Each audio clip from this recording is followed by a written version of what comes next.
নাজিৰাৰ বিভিন্ন প্ৰান্তত প্ৰবল শিলাবৃষ্টি। শিলাবৃষ্টিৰ পিছতে প্ৰচণ্ড শীতে কঁপাইছে নাজিৰা। অনিষ্ট ঘৰ-দুৱাৰৰ টিনপাত, এমুঠি অন্নৰ বাবে হাহাকাৰ। গৃহহীন হৈ পৰিছে সহস্ৰাধিক পৰিয়াল, পথৰ ওপৰত বাসস্থান। শ বিঘা কৃষিভূমিও অনিষ্ট। নিৰ্মলীয়া চেলেং পথাৰত উত্তপ্ত পৰিস্থিতি। প্ৰচণ্ড শীতে কঁপাইছে ৰাজ্য। প্ৰচণ্ড শীতে যেন এতিয়া কাল অমানিশা নমাই আনিছে বহু পৰিয়ালৰ মাজত। কালি 5টা পাছত যি শিলাবৃষ্টি হ'ল, সেয়াৰ পৰা প্ৰথমে মোৰ নিজৰ ঘৰৰ কথাই কৈছোঁ। মোৰ গোটেই ঘৰৰ টিং ফালি শেষ কৰি দিলে।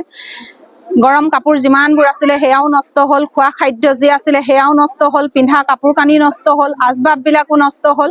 এতিয়া আমাৰ থাকিবলৈ পিন্ধিবলৈও জেগা নাইকিয়া হ'ল। আৰু গাঁৱৰ যিখিনি পৰিৱেশ আমাৰ চাব নোৱাৰা অৱস্থা হৈ গ'ল। সকলোৰে ঘৰৰ টিং ফালি ৰন্ধা বঢ়া কৰিবলৈ এটুকুৰা জেগা নাইকিয়া হ'ল, পিন্ধিবলৈ এটুকুৰা কাপোৰ নাইকিয়া হ'ল।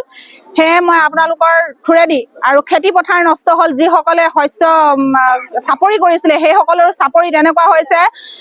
এতিয়া পৰ্যন্ত প্ৰায় 9-9:30 বজালৈকে একদম দলিচা সদৃশ হৈ আছে পৰিৱেশবিলাক। এতিয়াও আমাৰ ছাইডৰ নলাবিলাকত বৰফেৰে ভৰ্তি হৈ আছে। আৰু আপোনালোকৰ থ্ৰুৱেদি মই প্ৰধানমন্ত্ৰীলে ক'ব বিচাৰোঁ, তেখেতে যাতে ওপৰ মহলৰ পৰা মানুহ পঠিয়াই আমাৰ এই গাঁওখনৰ যি অঞ্চলত ক্ষতি সাধন হৈছে সেই অঞ্চলবিলাকত তদাৰক কৰক। আৰু তেখেতে এবাৰ নিজে আহি চাই আমাৰ এই ব্যৱস্থা কৰি দিয়ক, যাতে মানুহবিলাকৰ টিং আচবাব ঘৰ দুৱাৰ যি নষ্ট হৈছে ইয়াৰ ক্ষতিপূৰণবিলাক যাতে দিয়ে। আৰু আপোনালোকৰ থ্ৰুৱেদি মই এটা কথা ক'ব বিচাৰোঁ, আমাৰ আত্মসহায়ক গোটত বহুত মহিলাই আমি ঋণ লৈ থৈছোঁ, যাৰ পৰা আমি স্বাৱলম্বী হৈছোঁ। আপোনালোকৰ থ্ৰুৱেদি আমি জনাব বিচাৰোঁ যাতে আমাৰ এই ঋণবিলাকত তেখেতে আমাক প্ৰধানমন্ত্ৰীয়ে যাতে কিবা এটা আলোচনা কৰি আমাক অন্তত বছৰ বা 6 মাহ হ'লে আমাক যাতে ৰেহাই দিয়ে এই ঋণ পৰিশোধ কৰাত।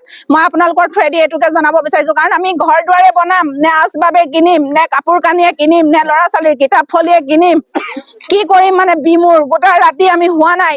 ওপৰ মহলৰ মানুহ গোট দলীয় সংগঠনে কওক, আপুনি চৰকাৰী মানুহে কওক, এনেকে মিটিং মাটাঙলে মানুহক খুব মাতে। কিন্তু যোৱাকালি আমাৰ 5টা পাছতে হ'ল এনেকুৱা এটা দুৰ্যোগ। কিন্তু তেওঁলোকে আহি কোনো এজন এনেকুৱা মানুহ নাহিলে যে আমাক আপোনালোকৰ কি হৈছে, আপোনালোকক আমি কিবা সহায় কৰিব লাগিব নি।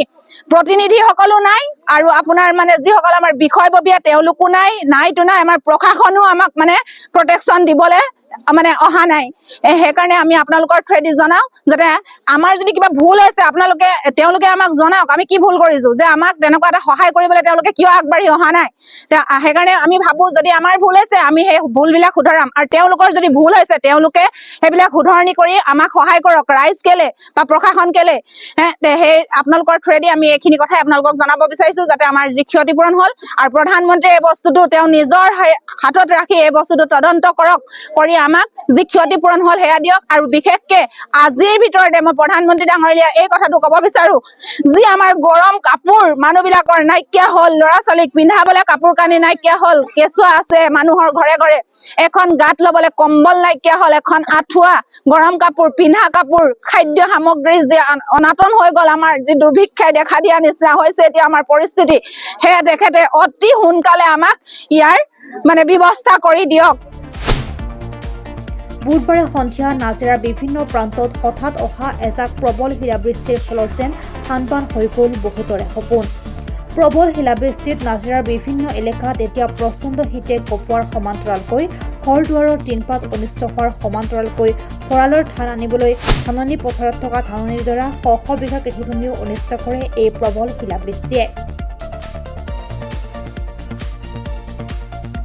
এমুঠি অন্নৰ বাবেও এতিয়া হাহাকাৰ নাজিৰাৰ বিভিন্ন প্ৰান্তৰ সহস্ৰাধিক লোক।